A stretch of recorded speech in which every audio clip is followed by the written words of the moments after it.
Stevante Clark, STEVANTE CLARK. We're at the second annual Broadway International Festival here on Broadway between 16th and 19th Street.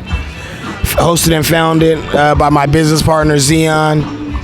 Co-founded by yours truly. I Am SAC Foundation, sponsored by I Am SAC Foundation and Sheba Farms. And we're here just celebrating community, unity in the community, vendors, small businesses, culture, ethnicity, just all different types of good vibes and positive energy. That's what we represent, in the spirit of Stevante Clark as well. Because this is, I believe, unity in the community. This is about connecting people with different communities throughout the community. Well, I know many people know your brother, obviously, but for those that don't know your brother, can you briefly explain, brother, history? Well, Stevante Clark was a loving father. He was a friend. He was a brother. He was a son. His initials were SAC, Stefan Alonzo Clark, Sacramento. Stefan was murdered, assassinated in my grandmother's backyard, March 18th, 2022. Cops allegedly mistook his cell phone for a gun.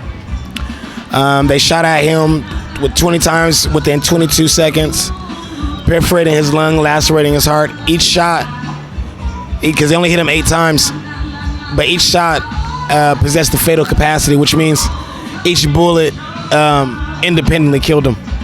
And so it's just, for us, Stevante Clark lives with us every day, and Stevante Clark is alive and well, even through the Broadway International Festival, because this is co-sponsored by I Am SAC Foundation, which is the Stefan Alonzo Clark Foundation. And so Stefan is alive and well, even though he's no longer here with us physically, he's here with us spiritually, and his spirit lives with us, and he walks with us every day. And he's alive not only through the Broadway International Festival, which this is our second one. He's also alive with us when it comes to policy and legislative change, when it comes to schools. We just have a school that was just created, the Stevante Clark College Preparatory Middle School, so on and so forth. So Stevante Clark is not just some kid who was unarmed and killed in his grandmother's backyard. No, Stefan should be alive with us today, and he is alive with us today very well.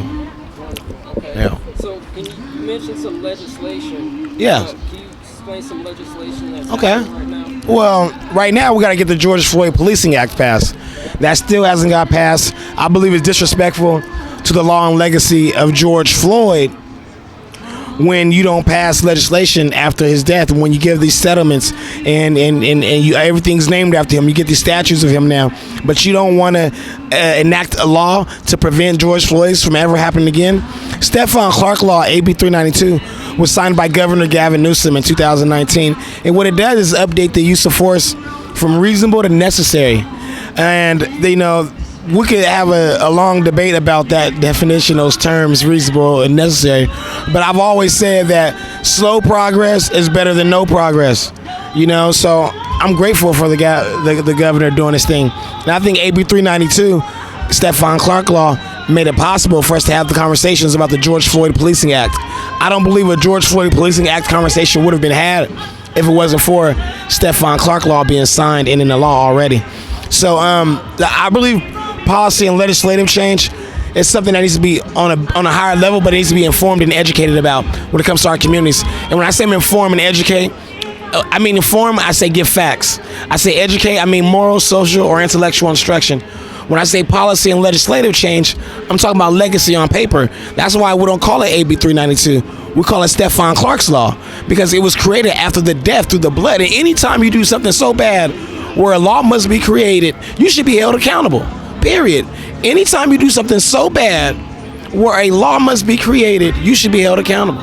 And silence is compliance, because people always come to me and say, well, not all cops are this. Well, silence is compliance. If you have 1,312 cops, if 1,300 good cops, 12 bad cops, and those 1,300 good cops don't say nothing about those 12 bad cops, you have 1,312 bad cops, because their silence was compliance. They were okay with those 12 bad cops doing what the hell they were doing, which means they're guilty as well, and the whole damn system is guilty as hell. And, it's a deeper conversation, but without these policy and legislative changes, they're gonna just keep killing us, brother. Period. Speaking of policies, so are you familiar with the AB 3121 to study reparations and taxes right now? Oh yes. What's your opinion on reparations? Man, thank you for asking that question. Thank you for asking me that, because the reparations is the number one conversation we should be having. I don't want better schools because you already promised us better schools. I don't want better roads because you already promised us better roads. I want my money. I want my land. You can have a mule. I don't want that no more. You know, unless it comes in the form of a Tesla or some shit.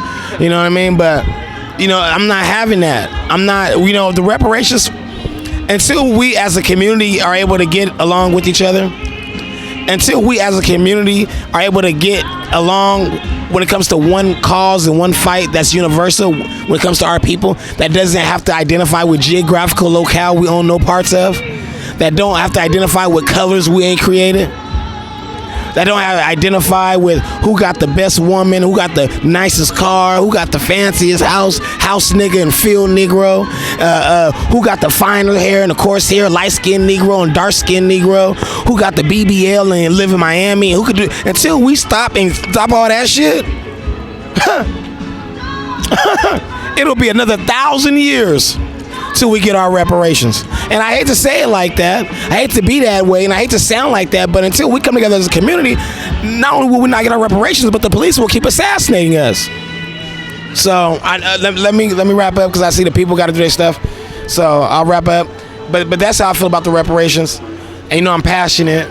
I'm very passionate about a lot of things. But passion without direction is chaos, and passion with direction is purpose. And my passion is directed, and this is purpose.